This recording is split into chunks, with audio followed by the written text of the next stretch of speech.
I'm Professor Yves Raymond from France. Since 2012, I was the deputy director of the National Center of Scientific Research, CNRS, in France, in charge of the labs in mechanics of materials and structures. I am very pleased to introduce Professor Grégoire Allaire. Professor Grégoire Allaire is Professor of Applied Mathematics at École Polytechnique in Paris, in France. He is graduated also from École Polytechnique, and he obtained his PhD, I believe in '89, at Yes. Université Pierre et Marie Curie in Paris too. During his career, he obtained numerous prizes as Blaise Pascal Prize from the French Academy of Sciences. And his topics are mainly partial derivative equations, homogenization, scientific computation, multiscale modeling, mechanics of structures, etc. And he is also, I believe, a very good alpinist. Yes. So, thank you, Professor Allaire, and you have now the time for your presentation. Thank you very much. Thank you very much for this nice introduction. It's my great pleasure to be here in front of this distinguished audience. Je crois qu'il faut parler très directionnellement. Yes, like this? Okay, good. And I want to thank you, the organizer, for the invitation. So today I'm going to talk about shape and topology optimization of structures, solid structures, but the peculiarity of my talk will be that those structures are intended to be built by additive manufacturing. This is a joint work with two former PhD students, Mathilde Boissier and Perle Geoffroy, and my colleague Olivier Pons in Nice, and my other colleague Christophe Tournier in the École Normale Supérieure from Paris-Saclay. So we'll first give a brief introduction on additive manufacturing, just to make clear what kind of additive manufacturing I'm talking about. Then I will make a brief review of shape and topology optimization so that you are a bit aware of the tools that we are going to use. And then I will discuss two issues among many others, right? And the first one will be optimization of so-called lattice structures, and then a combined or coupled optimization of an optimal shape, but also the optimal laser path that will build it during the additive manufacturing process. And then I will give some words of conclusions. So this work has been done inside a big project which was called SOFIA for something like additive manufacturing for industry, and this was a research project led by ADOP. ADOP is a joint venture with from Michelin and another company building the machines that are doing additive manufacturing. Okay, so everybody has heard about additive manufacturing. Here I'm talking about metallic additive manufacturing only. And the process that I'm looking at is a layer fused metal deposition. The structure is going to be built layer by layer. In all my pictures, the layer will be horizontal and the building structure will be vertical, right? And the main interest of this kind of process is that there is no more any kind of topological constraint on the structure that you can build. You know, if you build a structure by molding it, you need to remove the mold without breaking the mold if you want to make another structure, and not without breaking the structure. So you have very tough constraint from a topological point of view, but you see on those pictures here, good. Yeah, that the topology is very complicated, many holes, and that it will be very hard to build by molding or by milling or any kind of classical thing. And then this type of bracket used in aeronautics can be changed in something which will be with the same kind of performance but much lighter, because it has a much more complicated topology, many holes, meaning that you can remove weight without compromising the mechanical performance. So how does it work? Typically, a machine is like this. You have a build platform that will go down for every layer, and then you have a reserve of powder, and you have a roller that will bring a new layer of powder, and here you have the laser that will come melt the powder where you want to build something and not melt it where you don't want to build anything. So that's a typical picture that you can find. You see this gray zone here is powder. The one which is a little bit more shining is already melted, and you see the laser. And at the end, you should just remove the powder and you get the structure. Well, things are a little bit more complicated because sometimes the powder is pre-compacted, and so you don't remove the powder like this. But anyway, that's the main idea. So I think...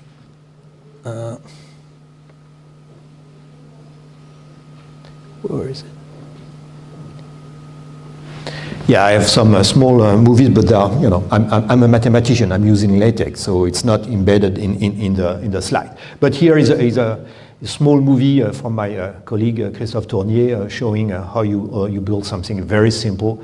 Okay, so it's, of course, it's accelerated. That's a slow process, and here you see the new coating of a new layer.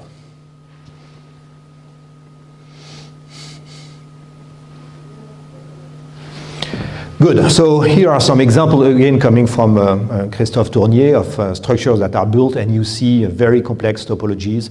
And so what you can do is build so-called lattice material. I will come to a precise definition of this. Or you can also build functionally graded materials, because you could imagine that the material property will be different by changing the speed and the heat produced by the laser. So you can change the metallurgical properties too, but I'm not going to talk about that today. Okay, so what are lattice structure? You see on those two examples that instead of building a structure which is made of full plane metal, you have some kind of a microstructure. You clearly see, for example, the macro scale of this bracket is something like 10 centimeters, but you have details of the order of a few millimeters. So you really have a kind of a microstructure which is built by 3D printing. And see this, so this type of functionally graded materials are called lattice structure. And how do you design, you know, the macroscopic structure? You can imagine that you use standard tools, but you know, what kind of cell should you use inside to have this type of microstructure? So the problem is how you do optimize those lattice materials.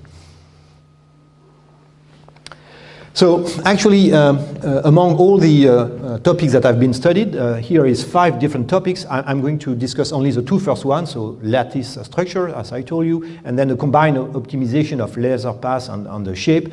But of course, you could, you know, just build, just optimize the macroscopic structure, but taking into account the specific constraints which are brought by additive manufacturing. In particular, you know that because you melt the powder, you need to bring a lot of heat, so you have thermal residual stresses. That may be a problem, so maybe you want to optimize the structure so that you have less thermal residual stresses. You could also optimize so-called supports, which are very often used to build a structure. You add support just for the building process. Or you could also optimize a graded material, and I'm not going to talk about the 3 last topics, focusing here only on the 2 first ones. Right, so let me say a few words about shape and topology optimization. So what is shape optimization? It's a problem where the optimization variable is a shape, omega, right? And you minimize an objective function, so let me call it j of omega, among a set of admissible shapes. I will come back to the definition of what is a set of admissible shape. And the difficulty in this business is that the objective function is not evaluated directly in terms of the shape. You just don't compute simply geometrical properties, but you solve a PDE, typically a mechanical equation, that give you a solution U depending on omega, and then you evaluate the performance in terms of this solution U of the PDE. So you see that the dependence of the objective function in terms of the shape omega is very nonlinear, very indirect, because you have to solve inside omega a PDE, so it's not explicit how it depends on omega. So here, in all my talk, the model will be simply linearized elasticity. So you could tell me, well, we are in a conference on nonlinear mechanics. Right. We could also look at nonlinear models, but the problem is already very nonlinear in the optimization process, so let me, for the moment, for simplicity, focus only on linearized elasticity. So for simplicity, I will never consider any bulk forces. Gravity is never a big problem here. On some part of the boundary, the displacement is fixed, and then on some other part of the boundary, gamma n for Neumann, I will have some loads that I call G, and then there will be a free boundary. And typically what we do is we optimize the position of the free boundary. We will never optimize a position where the structure is clamped or fixed. Usual notation, the strain tensor E of U, sigma is a stress tensor. I'm considering an homogeneous isotropic material. And a typical objective function, you can give me another one if you like, but the typical one will be compliance. So the work done by the load, so you integrate the load multiplied by the displacement on the portion of the boundary where you apply the load gamma n.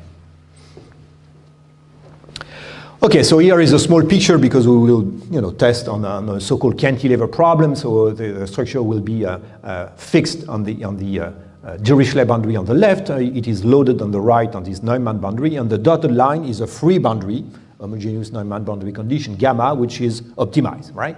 And so a typical definition of a set of admissible shape is that you fix a big domain, typically a rectangle in 2D or 3D, D, and then you bound your shape to belong to this rectangle. The part where it is clamped or loaded are fixed. You cannot optimize it. It's possible, but here, let me not do that. And then you fix the volume, right? And so among all shapes of fixed volume, you want to find the most rigid one, because minimizing the compliance means finding the most rigid one. Of course, you could do the other way around. You could minimize away for a given value of the compliance. That's the same for an optimization process. Okay, so only gamma is the variable of optimization. So there are very subtle issues in this problem, and this was first discovered in the 70s by François Murat. He was my PhD advisor, that there exists no solution for this type of problem. So you can find easily mathematical counterexamples. So you want to minimize the compliance, there is no solution. And what is the process? If you take a minimizing sequence, this minimizing sequence which will feature many holes and smaller. So when you look at a precise design, it's always better to improve it by cutting small holes inside it. And in the end, in this convergence process, you converge in some sense to kind of a composite porous material which is optimal. And this was also discovered numerically by some people in engineering, Cheng and Olof, so in a little bit later. So they observed that if you do a computation on a given mesh, you find an optimal solution. Then you refine the mesh, and then the solution is completely different with many more details. So you can see it, really, from a numerical point of view, and so this is really a big problem. And why is it a big problem? Well, because putting many more holes means you change the topology. So really, a shape optimization problem is not well posed if you don't take into account the topology. That is, in 2D, the number of holes. In 3D, it's a bit more complicated, but topology is really a crucial issue. So of course, you can correct those problems by adding some constraint. If you bound the number of holes, for example, then you get existence of solution, but not the way I'm going to attack this problem here. Instead, I'm going to do also topology optimization.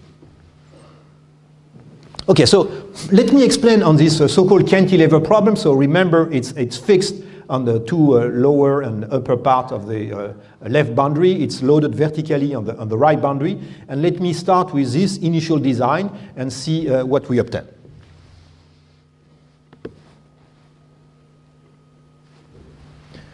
So it's a movie just of the mesh, and you see each picture is one iteration. It's a gradient method, so I'm decreasing the objective function at every iteration, and you see that starting from circular holes, what you get is some kind of rectangular holes, and actually you see a kind of a two-bar truss inside the structure, right? So it converged less than 20 iterations, so you just move the mesh at each iteration, so you are very happy, but you started with some initial topology. Is it the best topology? And the answer is, I don't know.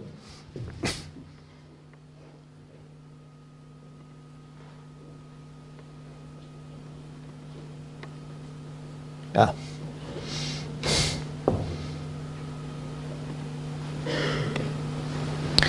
Good, and so if I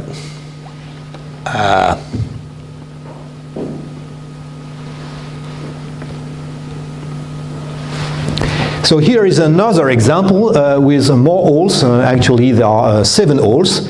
And why do I choose 7? Because the picture looks nice. If you take another number of holes, you will get a different result. But this one, I like it very much. Because you see that you get a completely different result. Again, the circular holes become kind of rectangular. And you see instead of circular holes, instead of holes, you really see a truss. But what I like very much in this one is, of course, the performance is slightly better, but you could discuss, is it really better? But what I like is that it does not converge. It's not a converged solution. Rather, you know, there is a thin, very thin bar, which is absolutely not useful for the structure. But the problem is that the numerical algorithm is stuck, because at this point, you want to, you know, remove the bar, but, you know, your meshing algorithm does not understand that. So actually, you are stopped by the numerics, not by the theory. You are stopped by the numerics because it wants to remove this bar, but it's not, you know, it's not possible in a meshing algorithm, right? So of course you could say, well, why don't we do it by hand? Sure, you could do that maybe in 2D, but then in 3D, I can tell you it's not an easy matter, right? So here, that's a very specific example where shape optimization breaks down because it wants to change the topology, and even if you don't believe in the mathematics, the numerics will tell you, I have a problem here. So you need to do something.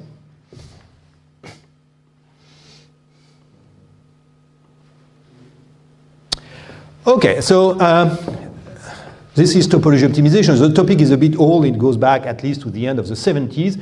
Now there are different methods for that. The oldest one is the Homogenation Method, and you have a few reference books. And so I'm doing some advertisement for my friend Andrei Cherkaev, who is here. You know, Andrei, nice to see you. He wrote a very nice book just before me on more or less the same topic, but with different perspective, right? And so this is a very old one, the very old method, working very nicely, but it was, in some sense, superseded by the so-called SIMP method, which is a strong simplification of homogenization, very simple, but very efficient. So actually, nobody more use any more homogenization, except in the next chapter of my presentation, because everybody just use SIMP, which is more or less a density method. In homogenization, not only you have a density of this composite material with many small holes, but you also have some information on the geometry of the holes, so that give you an effective tensor, which is a bit complicated to compute and things like this. SIMP, completely forget about the geometry of the holes and just think in terms of a density of material, so it's much simpler. And all commercial codes are using SIMP, unfortunately. You have also the method of the topological gradient, and then what I'm using, I said new because we have just published with my colleague François Jouve and Charles Daponi kind of a review paper, a review chapter in a book on the level set method, which is one numerical method to do topology optimization that I'm going to use here. So let me show you some example here of the level set method for topology optimization.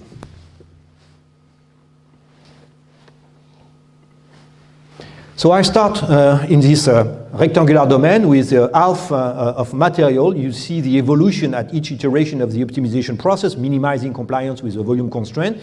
I have 5 anchor points at the bottom, and this structure is submitted to a uniform pressure load. So the load is following the structure. And you see that starting from a structure which is very simple, simply connected half structure, you get something very complicated by the level set method, which is used. This is a numerical algorithm which was invented by Osher and Sitian for something completely different. It's used in fluid mechanics, computer vision, many, many different fields, but its main purpose is that you can change the topology very easily, as you can see here. Starting with a simply connected, you get 5 or even 7 handles, so something very complicated, but which is nice. Of course, the number of bars that you see is linked to the fineness of the mesh. I mean, we don't solve the non-well-posedness problem issue. That means that if you get a fine mesh, you will get finer details.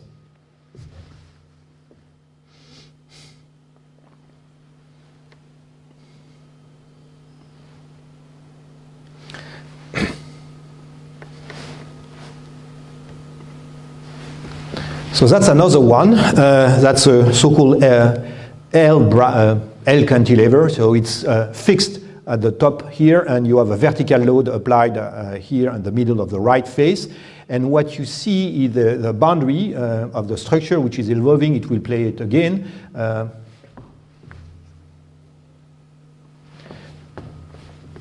Ooh. Ah.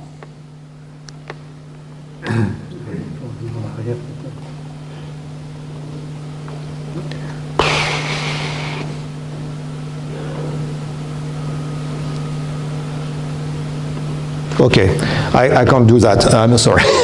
Sorry, it never works at the right moment. Anyway, what was interesting, we started with some few holes, and here in this version of the algorithm, the structure is meshed exactly. So we combine the level set method with a remeshing algorithm so that the structure is meshed exactly. It's not very important when the objective function depends just on the displacement, but if it was depending on the stress, if you want to minimize, for example, some measure of the von Mises stress, the evaluation of the stress is much better on a mesh which is body fitted, as we say. So here there is a remeshing which is following the level set method, which is a key ingredient to change the topology. Good. All right, so this is all I want to say about the level set method, and let me come to the first part, which is new here, which is about optimization of a lattice material. So as you have seen, a lattice material is a macroscopic structure with many small holes. So we decide to come back to the homogenization method and to say that we are going to model a lattice as a periodic structure, but you see that the structure, the microstructure was changing from place to place. So not only is going to be a periodic structure, but it's going to be macroscopically modulated. So I'm going to represent the geometry by a function, a tensor, for example, A, depending on two variables, X and Y is a periodic variable with period 1 in any direction that are replaced by X over epsilon, and epsilon is the ratio between the period and macroscopic length. Okay, so the first variable X is responsible for the macroscopic variation of your geometry, but the second variable is responsible for the geometry. So here is a typical picture. You see the function is periodic with period 1 in every direction, so you see a reproduction of a square lattice, but inside each lattice you have this hole, which is represented by the variable Y, but you see that the shape and the orientation of the hole may change from place to place smoothly. You see a graduation of the holes, which is possible because this function here depends on the first macroscopic variable X. Okay, good. So we are back in business with homogenization. So since I was trained in homogenization theory, I'm very happy about this resurrection. So actually, what I'm going to say appears in a couple of papers with Per Geoffroy and Olivier Pins. Our colleagues Jan Groen and Ole Zygmunt did more or less the same thing here, but everything comes from a pioneering paper by Olivier Pins and his colleague Karim Trabelsi that appeared in 2008, completely unnoticed. The kind of paper that received 2 citations. And then suddenly, 10 years later, everybody discovered, this paper is very nice. So now it's a kind of a hot topic, so this paper is receiving much more citations. So never be discouraged if your paper does not get any citation. Maybe in 10 years from now, they will receive some. But anyway, I like this story because, it was completely unnoticed. Okay, so there are a lot of issues on the modeling, and you could discuss forever, but let me explain my choices. For manufacturing reason, I decide to have a microstructure with just one single scale. The theory of homogenization tells us that the optimal microstructure should have multiple length scale. Typically in 2D, you should have 2 small length scale, in 3D, 3, but that's too hard to build, right? So for the moment, let's say on a structure of a few 10 centimeters, you could have details of a few millimeters, but you could not go to the nanoscale, so it's not possible to have many scales. So I'm going to have only a single microscale, also I know it's not optimal. Then you choose a period. I show you a period which was a square. You could discuss, why don't you choose a triangle, an hexagon? No problem. Per Geoffroy in our PhD thesis tried that, but I'm just for the moment, stay with a square cell, but it's possible to do it on different type of cell. Then you need to choose the type of holes. And in particular, I'm going to not optimize any kind of holes because I want something that is efficient from a computational point of view. So I'm going to choose a parametrized cell. Typically, you choose a type of hole like a rectangular or an ellipsoid, so that will depend on a few parameters. So that means that you don't have too many optimization parameters. If you want to optimize any kind of holes, it's possible again, but it's going to be costly, too costly in some sense. And the key issue is the orientation of the cell. It's not that much the size and the orientation of the holes, but the orientation of the cell itself. And why? Because it's known that anisotropy is good for optimality. If you want to stay with an isotropic cell, you're never going to be very optimal. I mean, the best thing is to be anisotropic, and I will show you that. So again, about the issue of existence, that does not solve the problem, but okay, we know how to live with that. Okay, so my choice is not original because I'm going back to the very well-known work of Benso and Kikuchi at the end of the 80s, where they did the first numerical example and elasticity of the homogenation method, where they choose a rectangular holes in a square cell.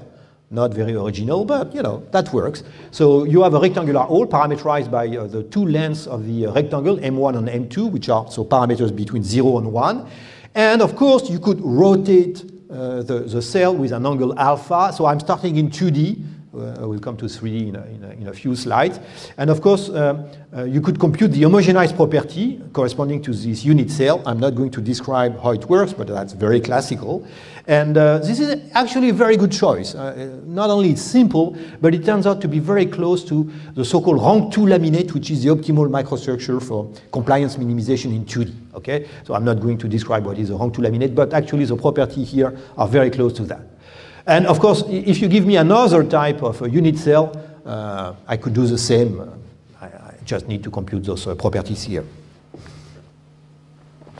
Okay, so now the strategy is the following. So it's a three-step strategy. First, there is an offline step where we compute all homogenized property A star depending on the values f, m1, m2, and alpha. So of course we discretize m1 and m2. Say we take 50 values for m1, 50 values for m2. So you do a family of cells, so-called periodicity cell computation, and then you compute A star. So you tabulate A star, and then alpha is just a rotation, so that's not very hard.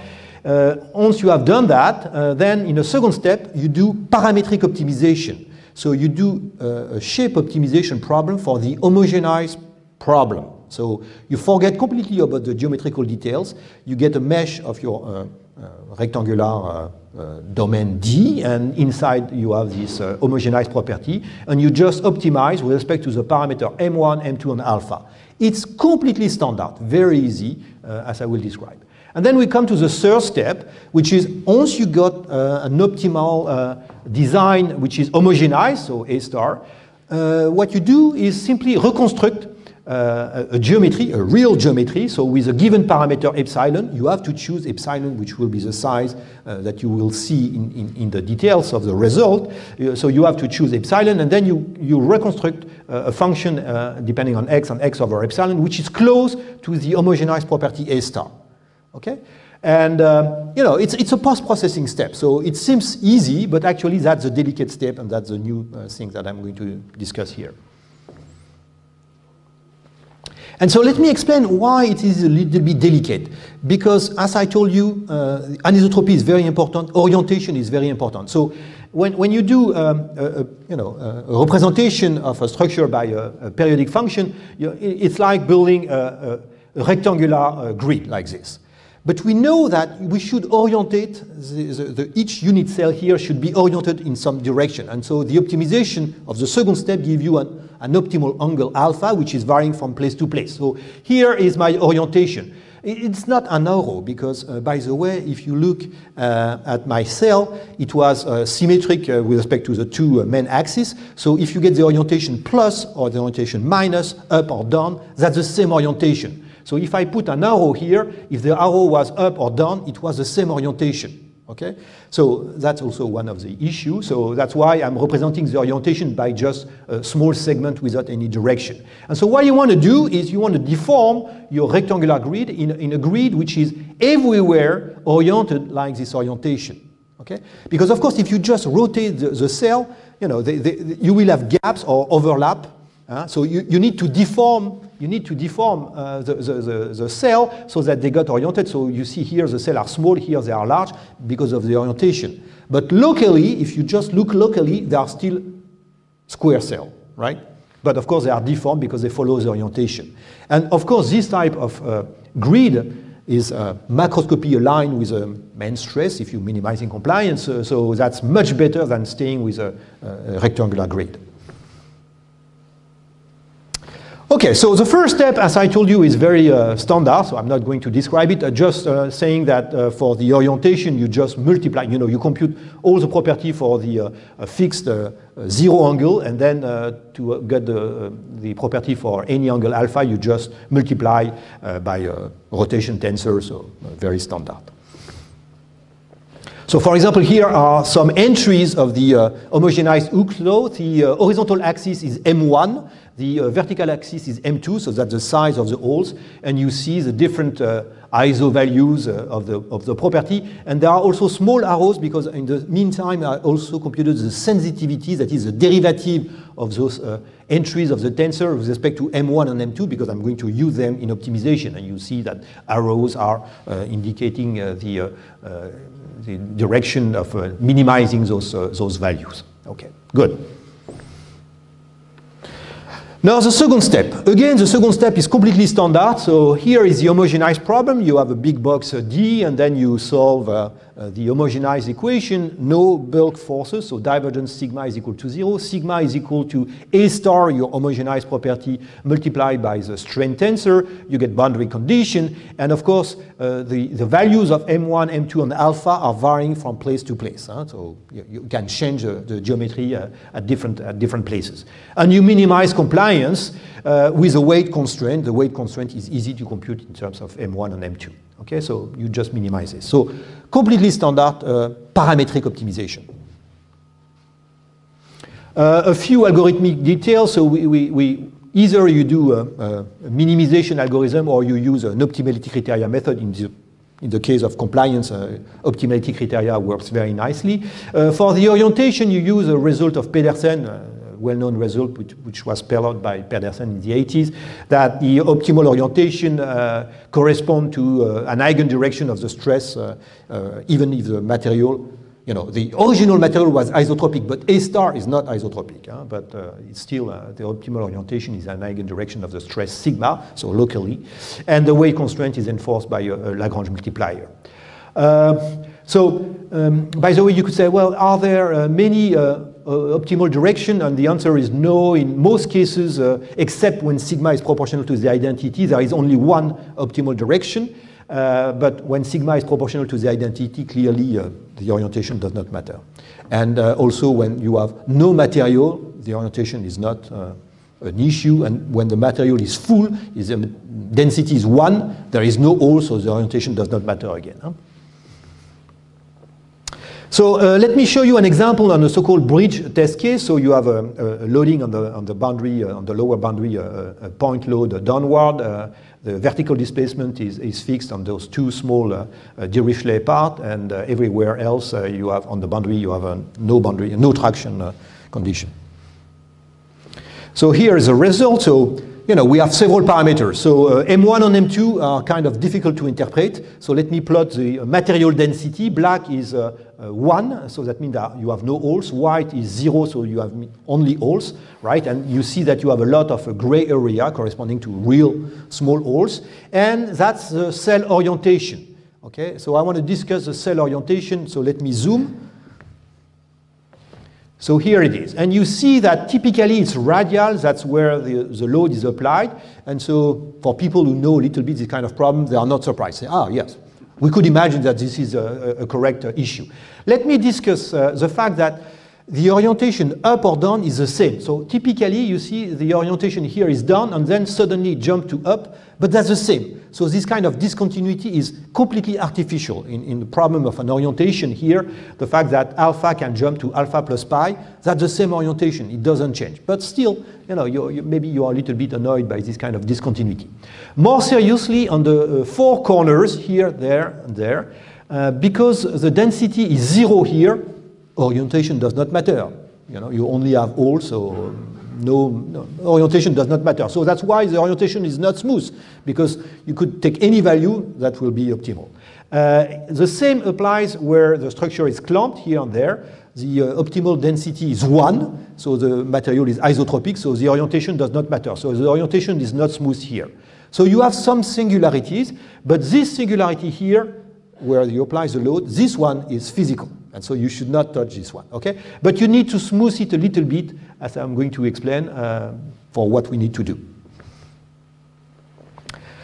Okay, so we have computed an optimal design, and so we want to project it to get a lattice material. That's a post-processing step, but it turns out to be a little bit tricky. So the first thing is you need to choose a length scale, okay? So you choose a length scale. If you give me another one, you get another result. So the main idea, which is due to Olivier Pons and Karim Trabelsi, is to say, well, I have a field of angles, and what I want to find is a map, phi, a vector-valued map, that will map my regular Cartesian grid to this oriented grid aligned with the angle alpha. So what you want to do is you want to find this map phi such that the gradient of this map, which is a matrix, the gradient is proportional to the rotation matrix corresponding to the angle alpha. That's exactly what you want to do, okay? So you want to have nabla phi, a matrix proportional to Q alpha. So in other words, you want to find a dilation field that I call R, such that nabla phi is equal to exponential R Q alpha. So why do I write exponential R instead of R? Well, because I just want this proportionality coefficient to be positive, okay? So I put an exponential, but you know, if that's easier than saying it's R and I fix R to be positive. Anyway, a matrix is equal to a scalar multiplied by a matrix. Can you solve this equation? So in this equation, alpha is the data and you have two unknowns, phi and R. Well, yes, you can solve it, but there is a restriction on alpha, and this restriction is called a conformality condition. So that's a very well-known lemma in geometry. So if you have alpha, a field of angles, let me assume that it is smooth. The domain D is simply connected, very important. Then you can find such a mapping phi, satisfying nabla phi equal to exponential R multiplied by the rotation matrix corresponding to alpha, if and only if alpha is harmonic. Alpha must be harmonic, but you have no boundary condition. Since you have no boundary condition, you have many fields which are harmonic. Don't worry, it's not a too strict condition. If there were a boundary condition, you will be stuck because there will be just one, but you have no boundary condition. And so the proof of this lemma, at least the necessary part, is very easy. Remember that if you have a vector field in 2D, the curl of the vector field is a scalar. It's simply dut over dx1 minus du1 over dx2, right? And then you take the curl of this equality, and so the curl of the gradient is 0 as usual. So when you compute the curl of the right-hand side, you get this expression, nabla r is equal to the curl of alpha. And so if you take again the curl of this equation, the curl of the curl is a Laplacian, and so you find that Laplacian alpha is equal to 0.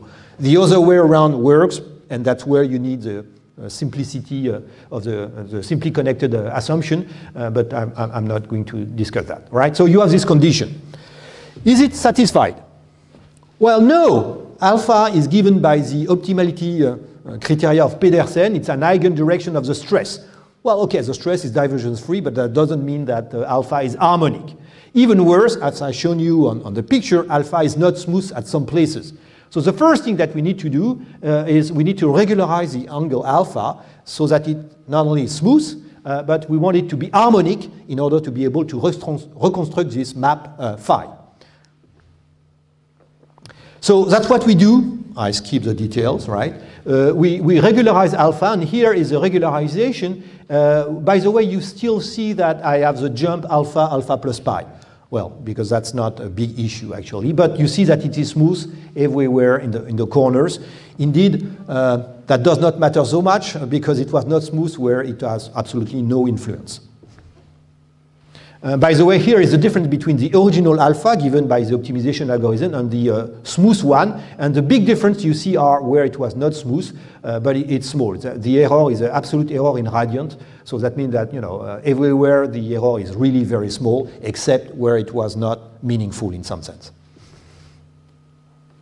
Okay, and then we can solve this equation. Again, I skip the details, but it's not that hard to construct this map phi. And here are the two components, phi1 and phi2, the ISO values of phi1 and phi2, and you clearly see this radial structure appearing. And so now what you do is you apply the map phi to your square grid. And that's what you get. So, the square grid is completely deformed, and it looks like exactly what you want, okay? Okay, so you have the correct grid, but now you need to put the value M1 and M2 of the size of the hole inside each cell. And so here, you need to choose the value of epsilon. So that's exactly what I've done for 4 different values of epsilon. I have the grid, and then I just put the value of the M1 and M2, and okay, so you could tell me, are you sure it's not the thickness of the bars? Well, that's the same, but you put the thickness of the bar. So, okay, that looks nice, except that you have very small thin bars everywhere, kind of floating away. So we need to do another post-processing to clean a little bit the structure. So, there are disconnected components, there are 2 thin members, so we just threshold the values of M1 and M2. And so after this last post-processing, we get something like this, okay? So this structure, if you want to optimize it from scratch, that will be very hard because the number of holes is very large, so you need a very fine mesh. I never use a very fine mesh, only just for plotting the final result. All the PDE are being solved at the homogenized level. And then I have some other PDE to solve to compute the map phi. But again, it is at the homogenized level. So the mesh is never very fine. The referee of the paper very reasonably tells, can't you make a comparison with the exact computation? He said, yes, we can do that, but it's going to be a 24-hour computation on a big computer. So we are going to do it once, just once. So computing exactly what is the compliance for this one and comparing with the homogenization property. Okay, you can do it once, but it's very hard to do the computation on a fine mesh like this one. Okay, so now that we have a method, here is another cantilever. So it's clamped on the left wall, vertical load on the right wall. That's the orientation field that you find, that the deformed grid, and that 3 different structure, the 3 different lattice for 3 different values of epsilon. Okay, an L beam, so it's clamped on the top face, vertical load at the middle here, and 3 different structure here. Okay, what can we do in 3D? First thing, we need to choose a parametrized cell, and here is our choice.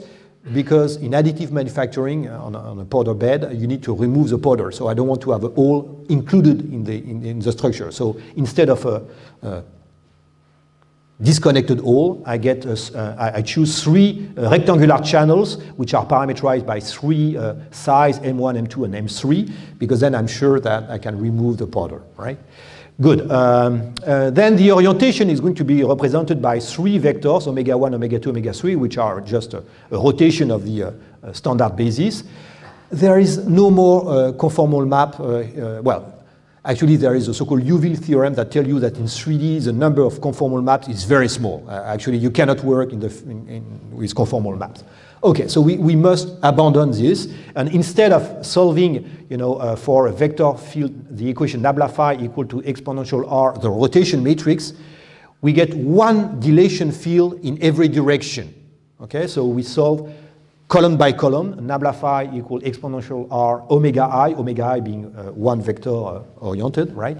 So that means that we delay differently in every direction. So we are cheating because or square or cubic cell becomes a rectangular cell. So there is a small discrepancy here. It's not rigorous homogenization, because we computed the homogenized property on this cubic cell, but once we apply this vector field phi, those cubic cell will be rectangles. So there is a mismatch here, but I can't do better for the moment. Just to explain how you can understand the picture, because if I plot the pictures, you know, in 3D you can't find the holes; they are behind you. So I'm going to project how do I build this cubic cell. I build it by intersecting a union of parallel plates. You see, I have parallel plates in 3 directions. I make intersection, and then I make union. I get my cell. And I'm going to show you the plot of those parallel plates so you can see something. Because if I plot directly this, you won't see anything. So for example, for the cantilever, so on the bottom side, it's clamped, and you have a vertical load here on the top face, on the front face, right? And you have the 3 family of plates, then by intersection and union you get your optimal microstructure. So here is the optimal result for different values of epsilon, a big epsilon, a middle one, and a small one. Clearly you can't see anything, you know, but you have many holes inside. You have many holes and they are all connected. So another example for a bridge or a 3D mast. Okay, how much time do I have, please? I don't have any clock, sorry. Between 5 and 10 minutes. Okay, good. So I'm going to discuss the last issue a little bit faster. So another problem is a simultaneous optimization of the shape on the Lazer path. So this was a topic of the PhD of Mathilde. And I'm going to discuss 2 different issues. First, not coupled, just the optimization of the Lazer path to present you the problem, and then I will show you some results for the combined optimization of the Lazer path and the shape. So it's a 2D problem, you see, because you build layer by layer. Really, the optimization of the Lazer path is a 2D problem. Maybe you could take into account the previous layers, so maybe you will have some 3D aspect by taking into account the previous layer, but typically it's only a 2D problem. Okay, good. So what you want to do is you want to optimize the path so it is of the smallest time, because it's a very slow process, so you want to accelerate the process, so you want to build your structure as fast as possible. But you want to really build the structure, and you don't want to have thermal residual stresses, so you don't want to deposit too much heat. Okay, so the problem is you minimize, so gamma is the path of the laser. You want to minimize the length of gamma, and then you have 2 constraints. Those constraints are associated with the heat equation. The heat equation, truly it should be time dependent because you follow really the laser, right? So there is a, you know, in the PhD of Mathilde, there is a version of the heat equation depending on time. Of course, it's going to be more computationally intensive. So let me present you a steady-state version, which is more or less valid if the laser goes very quickly, because it goes so quickly that you could imagine that you deposit immediately the source term. So the source term, instead of just being the spot of the laser beam, is here some power P multiplied by the Dirac mass along this path. So you apply the source term along this path once, and you look at the steady-state equation. So you see the diffusion equation, and then of course, because it is a 2D equation, you need to take into account the the loss of temperature inside the structure which is below, and so this is represented by this coefficient beta, which has been tuned with comparison with 3D computation, right? So beta times T minus T init means inside, in some sense, the temperature below, which has already cooled down on the structure below. And then, of course, you have a Neumann boundary condition on the boundary, or any kind of condition if you don't like this one. Okay, so you compute the solution of the steady-state heat equation, and then you have 2 constraints. This first constraint says that on the shape, sigma s, so sigma s is a subset of my rectangle sigma of the build chamber, you want T to be above the fusion temperature, right? So T phi minus T, you take the positive part, and you want to minimize this, so that means that in sigma s, where you want to build, you want T to be above T phi. Okay? If it is not 0, that means that at some point in sigma s, you have not melted the powder, so you are not happy. You want this constraint to be 0. But then you have another constraint because you don't want to melt the other part outside sigma s. So my maximal temperature outside sigma s is exactly T phi. I don't want to be above T phi outside from the structure. But still, in the structure, I don't want to be too much above T5 in order to minimize the residual thermal stresses. So I have a maximal temperature, Tm, which is exactly T5 outside the structure, and which is something like T5 plus something inside the structure. So you have this discontinuity maximal temperature, and again, you want this constraint to be 0. Okay? So you want to minimize the length with those two constraints. So you could tell me, 2 constraints to be equal to 0, that's too hard. No. It turns out to be very easy. You have many solutions, right?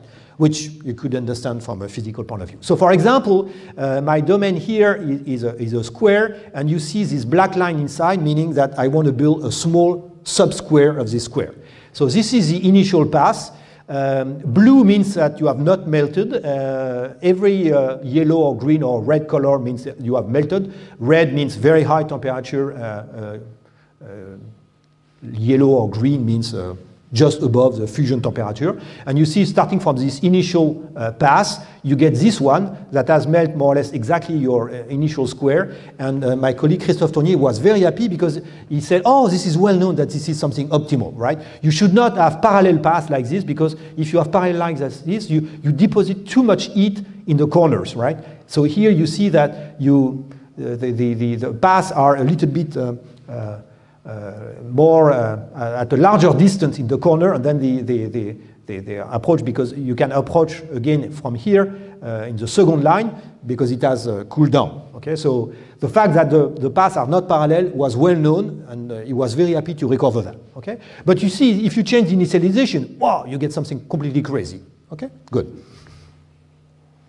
Now, if you have so that's again a square, but now you want to build a cantilever. So the black line is the boundary of the cantilever, which has a hole. Here is an initialization, and you see that, well, you get something.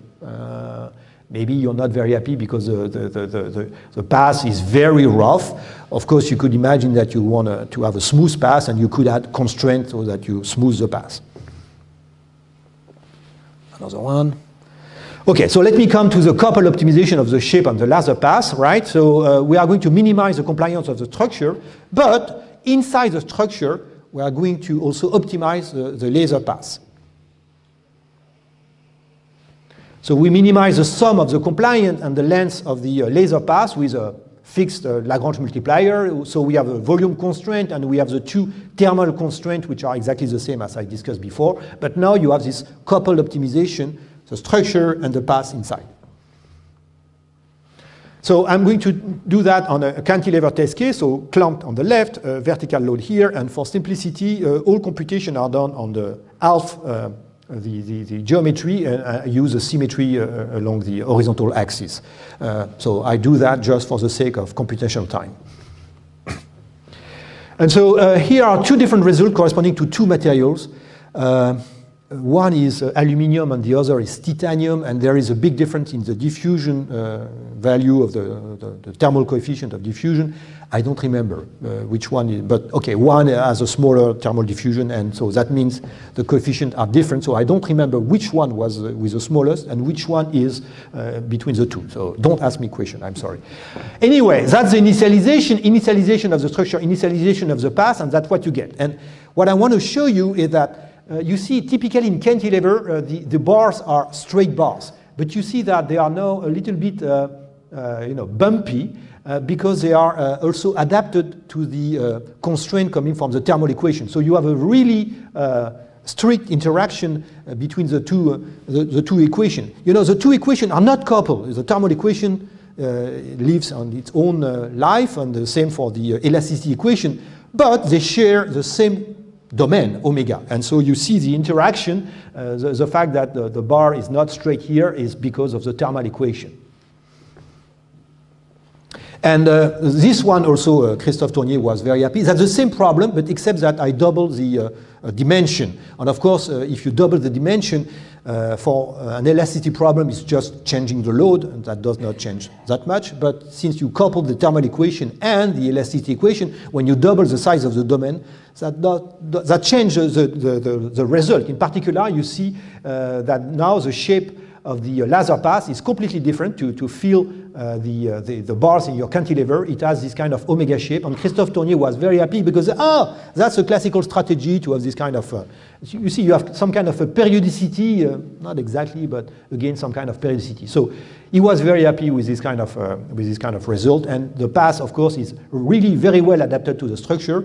Let me tell you that for the moment, most paths are completely stupid. You know, they are just straight lines, and so when they cross the structure to be built, then the laser is put on, and when they get out from the structure, the laser is put off. So you always take your, lost a lot of time by traveling in straight lines and having the laser off on. But here, in a single pass, that will be probably more efficient. One day we will try. Well, Christophe Tournier want to do that. Okay, conclusion and perspective. So I like this field because, I mean, what is really interesting here is modeling. I mean, everything is new, everything is open, so I like modeling, and there are many possible variants. I'm sure you will say, why is he doing that and not this? Well, come on, that's a nice field, get in. I did also a lot of work on support optimization. Here are 2 references, but I cannot talk about that. And of course, what I like also is working with people like Christophe Tournier, who really built this structure, or this is an example which was built by Safran. That's a comparison between standard support and our optimized support. So for me, as a mathematician, which has absolutely no experience in experiments, I like that very much. Thank you for your attention.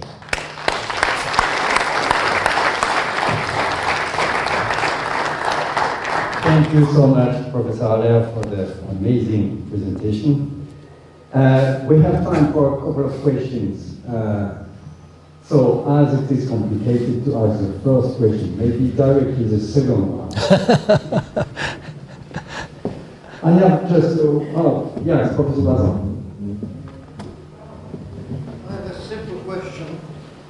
Wonderful lecture, but actually 2 questions. You mentioned history, but for some reason you mentioned Karl Maxwell. And structuring first in the US used only that since 1870s. Elastic optimization. To some extent, SOM was using it. Right. And second, in practice, you of course have topological question, but you also have multiple loads.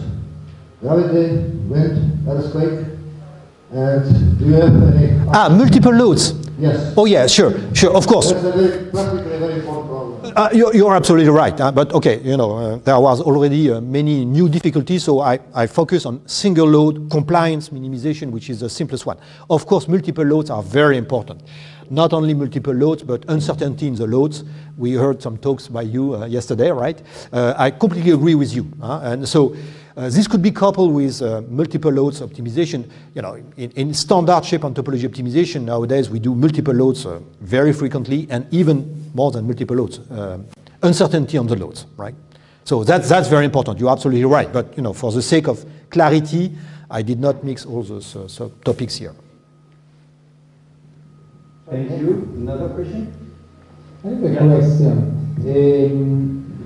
For me, it's rather surprising that when you select the number of holes during iteration, you remain in a sense constrained to that topology. So my question is, from the mathematical standpoint, it's possible that there does not exist a way to change a transformation which does not preserve topology, so allows you to change, for instance, the number of holes?